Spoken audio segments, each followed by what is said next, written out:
అమ్మాయి illegal relations, అమ్మాయి chattings అండి ఇవన్నీ.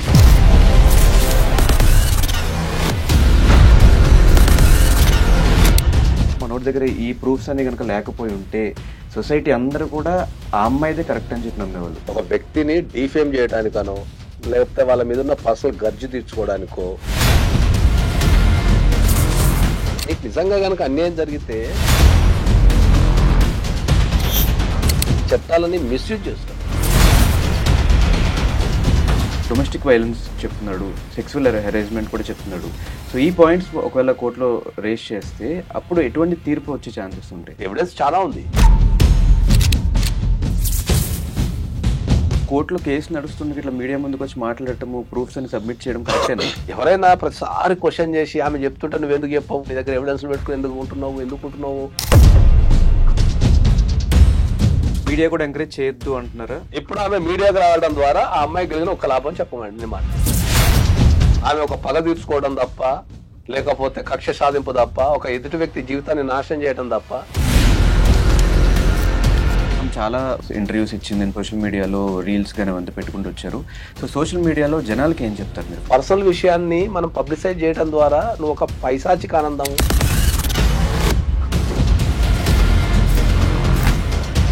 సోషల్ మీడియాలో నీ గురించి నెగిటివ్గా మాట్లాడుతున్నారు, నీకు మెసేజ్ పెడుతున్నారు. గుండెల్లో ఉండే బాధ మాత్రం బయట వ్యక్తం చేసి చెప్తాను. జీవితాన్ని నువ్వు జీవించు.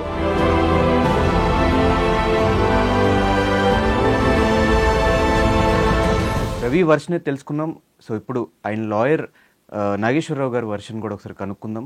అండ్ ఇలాంటి ఇన్సిడెంట్స్ చాలా జరుగుతున్నాయి బయట. అండ్ ఎంతో కొంత ఇప్పుడు రవి ప్రూఫ్స్ అన్ని చూసిన తర్వాత, ఆయన ఆవేదన వర్షన్ చూసిన తర్వాత ఎంతో కొంత కరెక్ట్ అనిపించింది నాకు. సో ఒకవేళ ఆయన దగ్గర ఆ ప్రూఫ్స్ లేకుండా ఉండుంటే సొసైటీ ఎలా మాట్లాడుకునేది? సో ఇవంతా కూడా లాయర్ నాగేశ్వరరావు గారితో మాట్లాడతాం. Hi sir.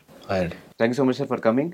అండ్ ఇలాంటి ఇన్సిడెంట్స్ నేను ప్రీవియస్గా కూడా చాలా వరకు చూస్తూ వచ్చాము. ఒకవేళ మనోడి దగ్గర ఈ ప్రూఫ్స్ అన్ని కనుక లేకపోయి ఉంటే సొసైటీ అందరూ కూడా ఆ అమ్మాయిదే కరెక్ట్ అని చెప్పి నమ్మేవాళ్ళు. ఇలాంటి కేసెస్ ప్రీవియస్గా కూడా చాలా అయినాయి. సో దీని గురించి మీరు ఏం మాట్లాడతారు?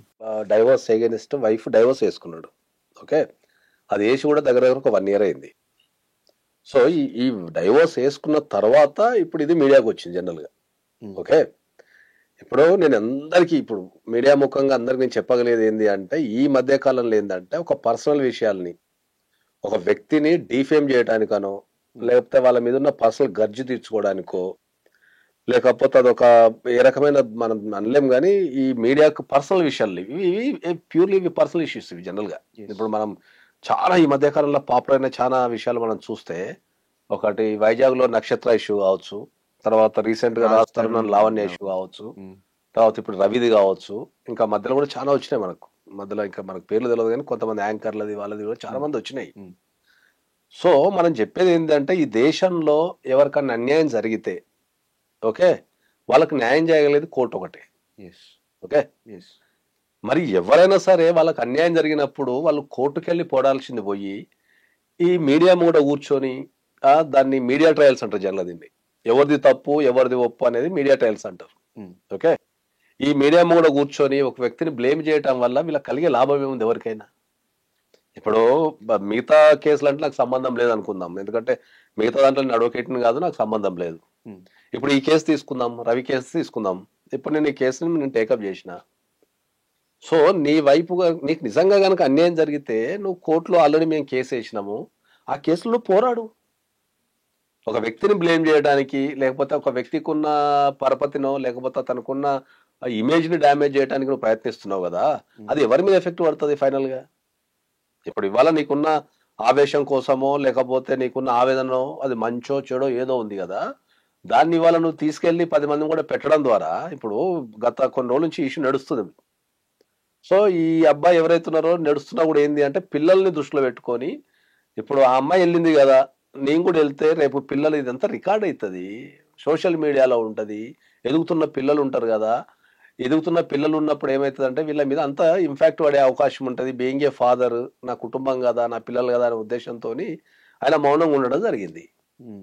సో ఆ మౌనాన్ని ఎదుటి వ్యక్తి ఏమనుకుంటున్నా అంటే, చేత కాదు, పారిపోయిండు, లేకపోతే ఎవిడెన్స్ లేదు, లేకపోతే ఇంకా ఏదో అనుకొని మనం రెచ్చిపోయి యూట్యూబ్ ఛానల్లో కూర్చొని ఒక వ్యక్తి జీవితాన్ని మనం భంగం కలిగించడం వల్ల కలిగే లాభం ఏముంది? ఇప్పుడు మీడియా చేసే ట్రయల్స్ వల్ల వాళ్ళ వ్యక్తిగత జీవితాల వల్ల ఏమన్నా మార్పు వస్తుందా? ఉమ్, రాదు కదా. ఉమ్. సో మళ్ళీ ఇదంతా ఎక్కడికి వెళ్ళాలా? కోర్టుకే పోవాలి. మరి ఆ కోర్టులో ఆల్రెడీ ఎప్పుడో వెళ్ళిపోయినాం కదా. ఈవెన్ కోర్టు తీర్పు అయితే తెలియదు జనాలకి. వీళ్ళు issues ఎప్పుడో నీకు తెలిస్తే ఒక వ్యక్తి వల్ల కోర్టులో- అన్యాయం జరిగింది, నువ్వు కోర్టుకి వెళ్ళి పోరాడు. ఉమ్, నీ పోరాటం ఎవరి మీద? వ్యక్తి మీద. వ్యక్తి మీద. ఉమ్, నీకు అన్యాయం జరిగితే నువ్వు కోర్టుకి వెళ్ళు. There are n number of forums ఉన్నాయి కోర్టులో. ప్రతి ఆడవాళ్లకు ఉన్నన్ని చట్టాలు, ఆడవాళ్లకు అసలు మొగలకు ఒక చట్టం లేదు లేదు. దేశం. అవును, అవును. ఎందుకు సార్ మీకు లాయర్ గా మీకేమనిపిస్తుంది ఇలాంటి చూసినప్పుడు? అంటే ఇప్పుడు కొద్దిగా మనం అంటే చట్టాలు అంటే ఎప్పుడు కూడా మనకి ఏం చేస్తారంటే సమాజంలో జరిగే పరిస్థితులను బట్టి చేస్తారు. ఉమ్, ఒక సమాజంలో ఉన్న పరిస్థితులను బట్టి చట్టాలు రెడీ చేస్తారు. బేసికల్ గా ఆడవాళ్ళకి చట్టాలు ఎందుకు అనుకూలంగా ఉన్నాయి, లేకపోతే వాళ్ళకి అనుకూలంగా ఎందుకు రాశారు అనేది మనం చెప్పదలుచుకుంటే ఏంటంటే, వాళ్ళు ఒకప్పుడు ఫైనాన్షియల్ గా వీక్, ఒకప్పుడు, ఇప్పుడు సంగతి కాదు. ఉమ్, ఎందుకంటే మన భారతదేశంలో కల్చర్ ఏముంటది, మగవాళ్ళు పని చేయాలా, ఆడవాళ్ళు ఇంట్లో ఉండాలి. హౌస్ వైఫ్ ఉండి కుటుంబాన్ని, పిల్లల్ని, తల్లిదండ్రులు చూసుకోవాల్సిన బాధ్యత ఆడవాళ్ళకు ఉంటది. సో మనం ఒక 100 సంవత్సరాల క్రితం వరకు వెళ్ళినాం అనుకుందాం, ఒక 100 సంవత్సరాలు, ఒక 70 సంవత్సరాలు బ్యాక్ వెళ్తే, ఉమ్, అప్పుడు ఆడవాళ్లకు ఫైనాన్షియల్ ఇండిపెండెన్స్ అనేది లేదు. ఓకే, అదొక పాయింట్. రెండోది వచ్చేసిన తర్వాత మనం ఫిజికల్ గా చూసుకున్నా కొద్దిగా ఏది చూసుకున్నా ఏంటంటే ఆడవాళ్ళు వీక్ ఉంటారు, కొద్దిగా ఫిజికల్ గా వాళ్ళకి వీక్ ఉంటారు. రెండోది ఏంటంటే ఎక్కడైనా కూడా ఆడవాళ్ళకు సంబంధించి వాళ్ళని ఎక్కువ ఇబ్బంది పెట్టే అవకాశాలు ఎక్కువ ఉంటాయి. వాళ్ళు ఒక పని ప్రదర్శనకి వెళ్ళినప్పుడు లేకపోతే ఉన్నప్పుడు ఉంటుంది. కాబట్టి వీళ్ళకు కొద్దిగా బీయింగ్ ఏ ప్రొటెక్షన్ ఇవ్వాలా అనే ఉద్దేశంతో, ఎందుకంటే మన లైఫ్ అనేది ఆడవాళ్ళతో స్టార్ట్ అవుతుంది, ఉమ్, మన బతుకంతా మళ్ళీ ఆడవాళ్ళతోనే ఉంటుంది. సో వాళ్ళు అంత మంచి ఆడవాళ్ళు ఎవరైతున్నారో వాళ్ళకు రక్షణనివ్వాలా, వాళ్ళని మంచిగా చూసుకోవాలా, రక్షణ ఇవ్వాలా అనే ఉద్దేశంతో చట్టాలు వాళ్ళకు కొద్దిగా ఫేవరబుల్ గా అనుకూలంగా పెట్టారు అంతే. మొత్తం వాళ్ళకి ఏం ఫేవర్లేం లేవు చట్టాలు. ఉమ్, మన మగవాళ్ళ కంటే ఎక్కువ వాళ్ళకు కొద్దిగా ఫెసిలిటీస్ కానీ రక్షణ కానీ ఇచ్చారు. ఎవరైనా సరే ఆ చట్టాలని, ఇప్పుడు నేను ఒక విషయాన్ని ఓపెన్ గా అడుగుతా, చట్టాలను ఉపయోగించుకొని బాగుపడ్డ ఒక అమ్మాయిని చూపించమని చెప్పండి, చూస్తాను. లేరు. మరి ఇన్ని చట్టాలు చేసినా భారతదేశంలో ఇన్ని నాకు తెలిసి నేను ఒకసారి మొన్న మా టీంతో లెక్కేసేటప్పుడు అమ్మాయిలకు సంబంధించి ఒక 16 ప్రత్యేకమైన చట్టాలు ఉన్నాయి. ఉమ్, 16 చట్టాలు ఉన్నాయి అమ్మాయిలకు ప్రత్యేకమైన చట్టాలు. ఉమ్. ఇప్పుడు మనకు రెగ్యులర్ మనకు ఒకటి కూడా లేదు. ఒకరు లేదు, రాజ్యాంగం అది ప్రత్యేకమైన చట్టాలు. మళ్ళీ అవి ఇప్పుడు డొమెస్టిక్ వైలెన్స్ ఉంది, అది ప్రత్యేక చట్టం ఆడవాళ్ళకు. ఇప్పుడు 498 ఉంది, ఇప్పుడు 498 ఇప్పుడు మనం మారింది కాబట్టి ఇప్పుడు మనం 85 అనాలా బిఎన్ఎస్. పాతదేమో 498 అనేది ఐపీసీ. అది మనకు అదొక ప్రత్యేక చట్టం, అదొక ప్రత్యేక సెక్షన్ వాళ్ళకి. డొమెస్టిక్ వైలెన్స్ అబ్బాయిలకు లేదు, లేదు, కొట్టించుకోవడం ఇంకా. అంతే కదా. తర్వాత 125 సిఆర్పిసి ఉంది, 125 సిఆర్పిసి స్పెషల్లీ ఫర్ లేడీస్. తర్వాత sexual harassment at work place, అది వాళ్ళ కోసం సపరేట్ గా పనిచేసే అమ్మాయిలు వాళ్ళు వర్క్ చేసే ప్లేస్ లో ఏ రకమైన ఇబ్బంది కలగద్దు అని చెప్పేసి వాళ్ళకు ప్రత్యేక చట్టం ఉంది. తర్వాత అఫెన్సివ్స్ సంబంధించి ఒక చట్టం ఉంది, అమ్మాయిలు ఎట్లా పడితే అట్లా చిత్రీకరించడానికి లేదు, ఒక చట్టం ఉంది దానికి. ఇది ఎవరు తెలియదు. యాడ్స్ లో గానీ సినిమాలలో గానీ అమ్మాయిని ఎట్లా పడితే అట్లా చిత్రీకరించడానికి వీలు లేదు. ఎవరికన్నా అబ్జెక్షన్ అయితే దానిపైన మనం కేసు వేయచ్చు. అట్లాంటి చట్టాలు చాలా ఉన్నాయి. మరి ఇన్ని చట్టాలు ఉన్నా కూడా ఎవరికి ఎందుకు న్యాయం జరుగుతలేదు? ఎవరికి ఎందుకు న్యాయం జరుగుతలేదంటే వాళ్ళు చట్టాలని ఆధారపడట కంటే ఎక్కువ ఆ చట్టాలని మిస్యూజ్ చేస్తారు. ఆ చట్టాలను అడ్డం పెట్టుకొని మిస్యూజ్ చేస్తున్నారు. అది నేను చెప్పేది. ఇప్పుడు ఈ కేసే తీసుకుంటే సార్, మరి ఇప్పుడు మనోడు కేసులో డొమెస్టిక్ వైలెన్స్ చెప్తున్నాడు, సెక్సువల్ హెరాస్మెంట్ కూడా చెప్తున్నాడు. సో ఈ పాయింట్స్ ఒకవేళ కోర్టులో రేస్ చేస్తే అప్పుడు ఎటువంటి తీర్పు వచ్చే ఛాన్సెస్ ఉంటాయి? జనరల్ గా మన భారతదేశంలో ఏంటంటే ఇప్పుడున్న సమాజంలో చెప్తున్నా, గుర్తుపెట్టుకో, మళ్ళీ ఎక్కడ అంతా కన్ఫ్యూజ్ చేయకండి. ఇప్పుడున్న సమాజంలో అంటే ఒకప్పుడు ఆడవాళ్ళు ఇబ్బంది పడుతుండే, ఇప్పుడు ఆడవాళ్ళ వల్ల మగవాళ్ళు ఇబ్బంది పడుతున్నారు. అన్ని రకాలుగా రిలేషన్షిప్ లో కావచ్చు, after marriage, before marriage, casual relationship లో కూడా ద హైయెస్ట్ స్ట్రెస్ కానీ లేకపోతే వైలెన్స్ కానీ గురేది ఇప్పుడున్న సమాజంలో అబ్బాయిలే. ఓకే, కానీ అబ్బాయిలు ఎప్పుడు చెప్పుకోరు.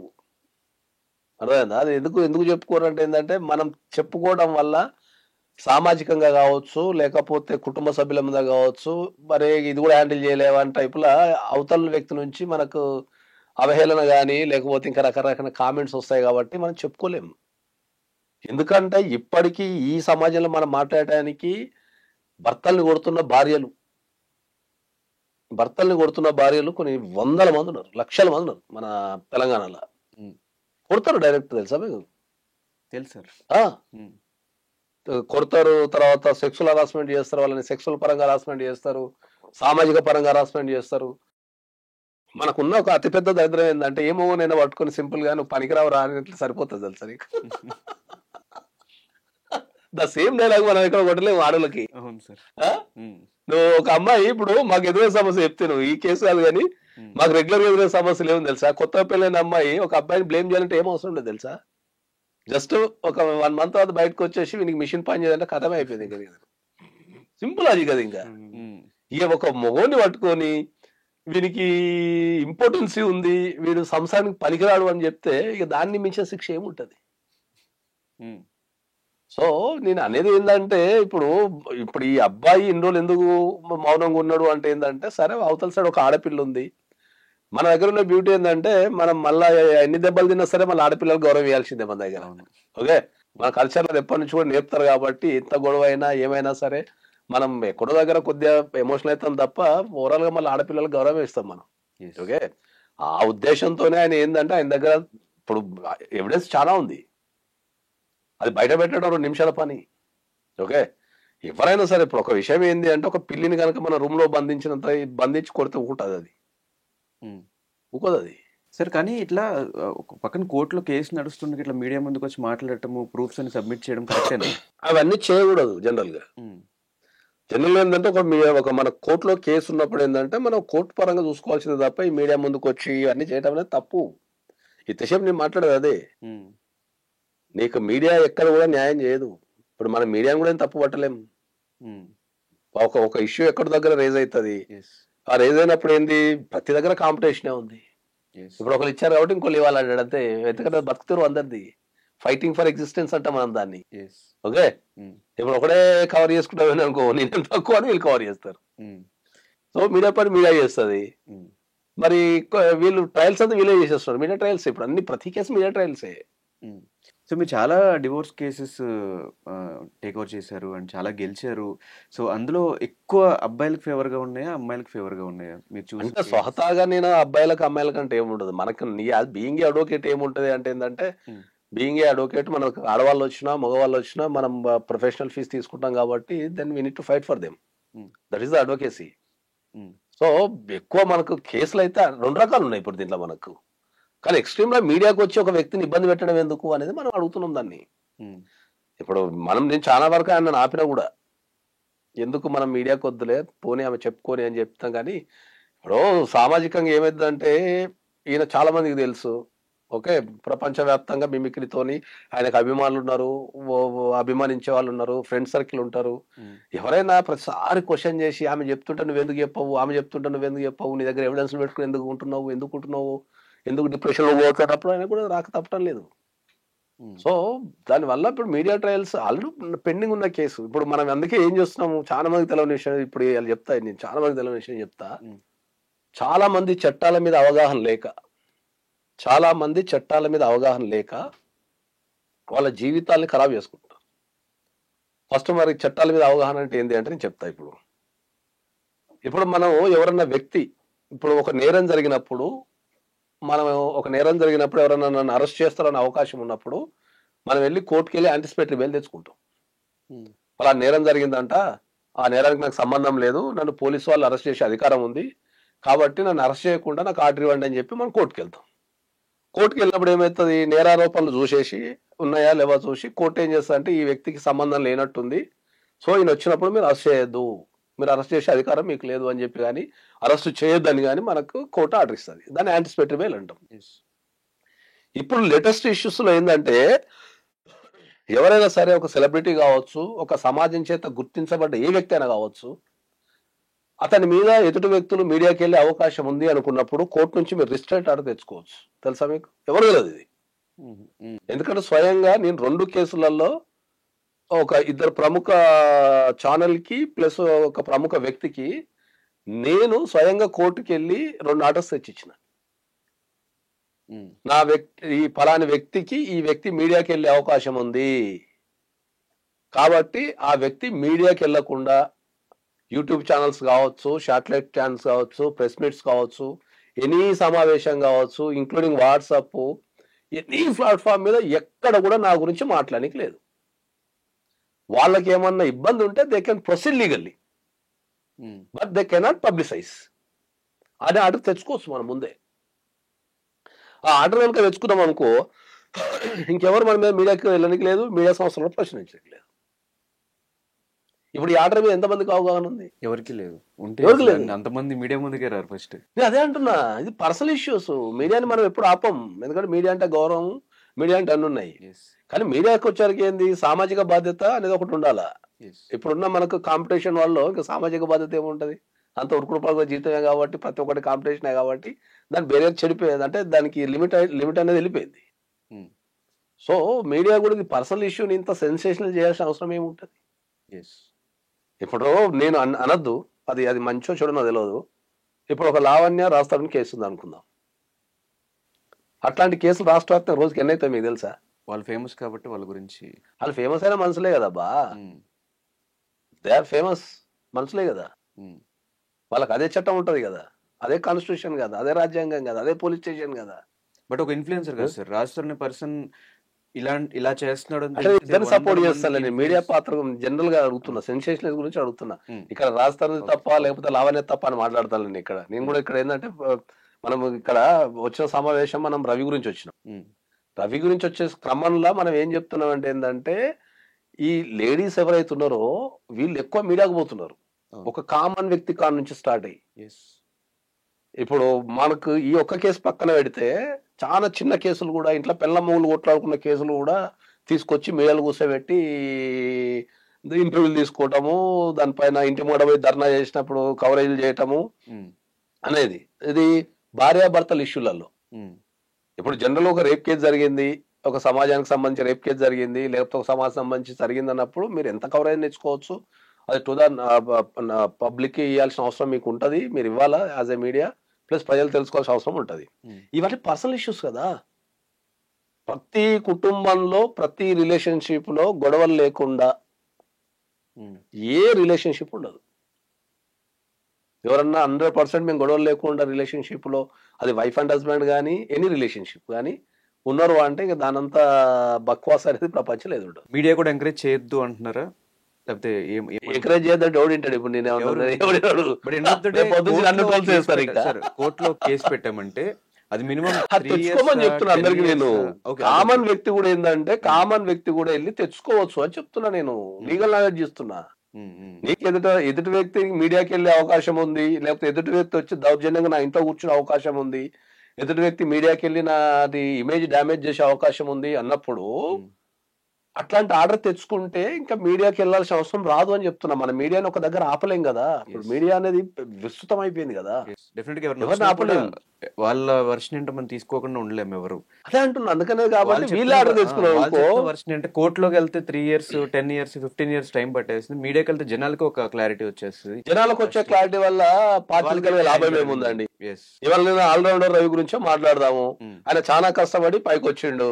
ఓకే, ఆయన తన కార్యక్రమాల ద్వారా కావచ్చు, తను ఇచ్చే షోల ద్వారా కావచ్చు, జనాలకు సుపరిచితము, వాళ్ళ ద్వారా ఎంటర్టైన్మెంట్ పొందుతాడు. ఇప్పుడు రవి జీవితంలో జరిగే విషయం మీద జనాలకు కలిగే లాభం ఏముంది, నష్టం ఏముంది? ఇప్పుడు జనాలందరూ కలిసి ఓటింగ్ చేసేసి రవి తప్ప లేకపోతే అమ్మాయి తప్ప అని చెప్పి తీర్పిచ్చేస్తారా? ఇక్కడి నుంచి మాకు డైవర్సిటీ నుంచి వెళ్ళిపోతాం, ఇంకేముంటుంది మరి ఇంకా. ఇట్లా కాబట్టి ఇప్పుడు ఆ అమ్మాయికి కలిగే లాభం ఏముంది? ఒక క్వశ్చన్ డైరెక్ట్ అడుగుతా నేను. ఇప్పుడు ఆమె మీడియాకి రావడం ద్వారా ఆ అమ్మాయికి కలిగిన ఒక లాభం చెప్పమండి, నేను మాట్లాడతా. ఆ అమ్మాయికి కలిగిన ఒక లాభం ఏముంది? ఆమె ఒక పగ తీర్చుకోవడం తప్ప, లేకపోతే కక్ష సాధింపు తప్ప, ఒక ఎదుటి వ్యక్తి జీవితాన్ని నాశనం చేయడం తప్ప, ఒక ఎదుగుతున్న వ్యక్తి జీవితాన్ని నాశనం చేయడం తప్ప ఆ అమ్మాయికి కలిగే లాభం ఏముంది? సాటిస్ఫాక్షన్. అదే చెప్తున్నా. దానికి మరి ఇప్పుడు దాని సాటిస్ఫాక్షన్ ఏమంటారు అనేది మీరు డిఫైన్ చేయండి దాన్ని అంటున్నా నేను. ఎదుగుతున్న వ్యక్తి మీద మనం ఇప్పుడు మీరు ఎన్ని ప్రపంచాలు ఎన్ని అన్నా ఇలా వాళ్ళిద్దరు విడిపోతారేమో, కానీ పిల్లలకి తల్లిదండ్రులు ఎవరైతారు? ఎవరైతారు? మీ తల్లిదండ్రులు మీ పిల్లల్ని సక్రమ మార్గంలో నడిపించాల్సిన బాధ్యత ఎవరికి ఉంటుంది? తల్లిదండ్రులకే కదా. మరి నువ్వు మీడియాకి వెళ్ళి సెన్సేషనలైజ్ అయిపోతే రేపు ఇప్పుడు చిన్నపిల్లలు 5 years పిల్లలు కూడా ప్రతిదీ గుర్తుపడుతున్నారు. ఇప్పుడు స్కూల్కి పోతే అడగరా, రేపు పొద్దున్న ఏమి మీ నాన్నది టీవీలో వస్తుంది ఏం అయ్యా మీ ఇంట్లో ఏం పంచాయతీ అవుతుంది అడగరా? ఆ పిల్లగాడు సామాజికంగా ఎట్లా ఫీల్ అవుతాడు? ఏ పిల్లలైనా సరే వాళ్ళ ఫాదరు మదర్ ఉన్న కాడికి మంచిగా ఉండాలని కోరుకుంటారు. వాళ్ళ ఫైనాన్షియల్ని వీళ్ళు డిక్టేట్ చేయకుండా ప్రవర్తన పరంగా అయితే పిల్లలు ఆలోచించుకుంటారు కదా. వాళ్ళు 10 మందిలో పోయినప్పుడు రేపు నా పిల్లలు ఎట్లుంటారు, నా తల్లిదండ్రులు ఎట్లున్నారు అనేది వాళ్ళ వాళ్ళ మానసిక పరిస్థితిని ఎవరు అర్థం చేసుకోవాలా? పిల్లలు ఉన్నప్పుడు నువ్వు మంచి ప్రవర్తనతో కలిగి ఉండాలంట నేను. నీకు అన్యాయం జరిగిందనుకో, మంచి మంచి లాయర్లు ఉన్నారు, ఫ్రీగా చేసే లాయర్లు ఉన్నారు, తర్వాత మంచి చేసే లాయర్లు ఉన్నారు, నువ్వు ఫోరమ్స్ ఉన్నాయి. కోర్టుకి వెళ్తే మీ అందరికి తెలియని విషయం ఏంది అంటే, అసలు ఇది చెప్పి చెప్పి చెప్పి నా నోరు పోతుంది. కోర్టుకి వెళ్తే లేట్ అవుతుంది, సంవత్సరాలు పడుతుంది. ఎవరు చెప్పారు? ఎవరు చెప్పారు? వాయిదాలు అయితేనే ఉంటాయి కదా సార్. వాయిదాలు దేనికైతే ఐడియా ఉంది ఎవరికన్నా? లేదు. వాయిదాలు దేనికైతే ఎవరికన్నా ఐడియా ఉందా అంటున్నా. కోర్టులో వాయిదాలు అనేటివి ఒక కోర్టు కేసుని డిసైడ్ చేసేది ఒక అడ్వకేటే. అది ఎంత టైంలో చేయాలనేది డిసైడ్ చేసేది ఒక అడ్వకేటే. ఓకే. ఎస్, నేను చెప్తా ఇవాళ నేను కోర్టులో ఒక కేసు సంవత్సరం నడపాలా, 2 సంవత్సరాలు నడపాలా, 5 సంవత్సరాలు నడపాలా అనేది అడ్వకేట్ చేతిలో ఉంటుంది. దానికి ఒక కేసు లేట్ కావడానికి ఒక 1000 కారణాలు చెప్తా నేను. ఒక అడ్వకేట్ అనే కాదు, 1000 కారణాలు చెప్తా. ఈ 1000 కారణాలని బ్యాలెన్స్ చేయాల్సింది అడ్వకేటే అంట నేను. నువ్వు టైంకి ఇప్పుడు ఈయన కేసు తీసుకో, ఈయన కేసులో 1 year నుంచి ఇప్పుడు మనం ఒక కేసు వేస్తాము, ఆపోజిట్ పార్టీకి మనం నోటీస్ పంపిస్తాము. కోర్టు ఏం చెప్తుంది? అమ్మ ఈయన కేసు వేసుకుంటూ నీ మీద ఈ ఆరోపణలన్నీ చేసిండు, మరి వీటికి ఆన్సర్ ఇవ్వని చెప్తుంది. దాన్ని మనం ఏమంటాం? కౌంటర్ అంటాం. మరి టైంకి నువ్వు కౌంటర్ వేస్తే లేట్ ఎందుకు అవుతుంది? ఓకే. నువ్వు వచ్చే వాయిదా తీసుకొని ఒకసారేమో అడ్వకేట్ని పెట్టుకుంటా అంటావు, ఒకసారేమో ఆరోగ్యం బాగాలేదని కోర్టుకు రావు, ఒకసారి వచ్చేమో కౌంటర్ నెక్స్ట్ డేట్కి వేస్తా అని నువ్వే డేట్లు తీసుకుంటూ వెళ్ళిపోతుంటావు ఆపోజిట్ పార్టీ. మరి నీకు అంత ధైర్యం ఉన్నప్పుడు, నీకు అంత అన్యాయం జరిగింది అనుకున్నప్పుడు నువ్వు ధైర్యంగా కౌంటర్ వేసి ఎందుకు వాదించావు? నువ్వు ఏం కోర్టు నీకు అవకాశం ఇవ్వలేదా? నువ్వు కౌంటర్ వేద్దామా అని చెప్పింది నీ కోర్టు ఏమన్నా? ఇప్పటికి ఒక కౌంటర్ జరగలేదు సార్ నా కేసు. అదే చెప్తున్నా నేను. 1 year. సో ఫైనల్ గా రవి కేసులో ఎలాంటి న్యాయం తీసుకురాబోతున్నారు మీరు? నేను ఇంతకుముందు చెప్పినట్టు మనం ఆడవాళ్ళ సైడ్ అబ్బాయిల సైడ్ ఏం లేము. ఆయన కేసు మనకి విన్నప్పుడు మనకు జెన్యూనిటీ అనిపించింది కాబట్టి నేను నిలబడతా అని చెప్పిన నేను. ఇక్కడ మనం ఆడవాళ్ళకి ఏం వ్యతిరేకం కాదు, మనం రవి మనకేం అదేమి కాదు. మనం న్యాయం ఎక్కడ ఉంటే అక్కడ ఉండిపోతాం అంతే. కాబట్టి నాకు జెన్యూన్ అనిపించింది, నేను వాదిస్తా అని చెప్పిన అంతే. ఎలాంటి తీర్పు రావచ్చు రవికి? ఎలాంటి తీర్పు వచ్చినా దీంట్లో ఇప్పుడు రవికి కావాల్సింది ఏంది? డైవర్సే కదా. ఓవరాల్ గా ఒక వ్యక్తితో కలిసి ఉండలేని పరిస్థితి డైవర్స్ అంటారు అంతే. సో నేను ఆ వ్యక్తితో కలిసి ఉండలేను, ఆమె ప్రవర్తన కానీ లేకపోతే ఇవి ఉన్నాయి కాబట్టి నాకు కలిసి ఉండలేనని మనం కోర్టుకు పోయినాం. సో రవికి ఫైనల్ కావాల్సింది ఏముంది? డైవర్సే కాబట్టి మనం డైవర్స్ ఇప్పించే అవకాశం ఉంది. మీ చేతిలో ఉంది కాబట్టి జనరల్ నేను ఏ కేసు అయినా కూడా స్టార్టింగ్ నుంచి ఎండింగ్ వరకు 15 months లో క్లోజ్ చేసేస్తాను జనరల్ గా. నాకున్న క్యాల్కులేషన్స్ అన్ని వేరే ఉంటాయి. ఈ కేసు అయితే నాకు తెలిసి మనం ఒక 6 to 8 months లో క్లోజ్ చేయొచ్చు.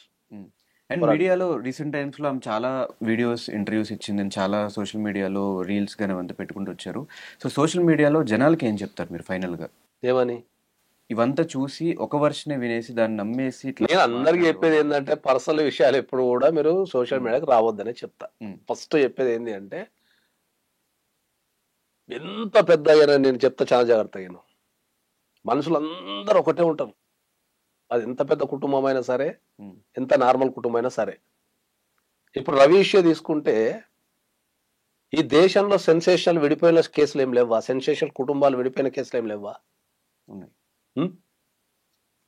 ఉన్నాయి కదా. కొట్లాడుకునే లేవా? గొడవలైనా లేవా? పెద్ద పెద్ద కేసులు లేవా?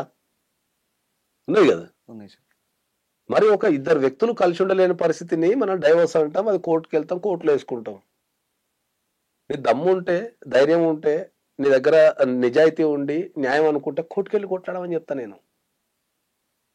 ఒక పర్సనల్ విషయాన్ని మనం పబ్లిసైజ్ చేయడం ద్వారా నువ్వు ఒక పైశాచిక ఆనందము లేకపోతే ఒక మానసిక ఆనందాన్ని పొందుతావు తప్ప న్యాయాన్ని పొందలేవు నువ్వు. అది ఎవరైనా మొగోళ్ళైనా ఆడవాళ్ళైనా. ఆడవాళ్ళ మీద మొగోళ్ళు పోయినా, మొగోళ్ళ మీద ఆడవాళ్ళు పోయినా మీడియాకు పని ఉంటుంది, చూసే పబ్లిక్కి టైం పాస్ అవుతుంది. ఎందుకంటే వాళ్ళ కాలక్షేపం ఏదో ఒకటి కావాలి కాబట్టి, వ్యవస్థ మారింది కాబట్టి. ఇప్పుడు నడుచుకుంటే ఎవరు పోతారు లేదు థియేటర్కి, థియేటర్ వాళ్ళ దగ్గరకు వచ్చేసింది కాబట్టి వాళ్ళు చూస్తానికి ఒక కాలక్షేపం అయిపోతుంది. దీంట్లో ఫైనల్ గా లాభం పొంది దేవుడు మొత్తం స్టోరీలా మీడియా పబ్లికే, media public public. Media content కావాలా, పబ్లిక్ ఇష్యూ కావాలా, అంతే. ఇప్పుడు ఇది ఏదైతే స్టోరీ చూస్తున్నా ప్రతి ఒక్క జీవితంలో వాని పిల్లలతోనో, అత్తతోనో, మామతోనో, బామర్దితోనో, లేకపోతే గర్ల్ ఫ్రెండ్ ఉంటే గర్ల్ ఫ్రెండ్తోనో గొడవలు అయితేనే ఉంటాయి. ఎవరి జీవితంలో గొడవలు లేవని అనుకుంటున్నాం మనం.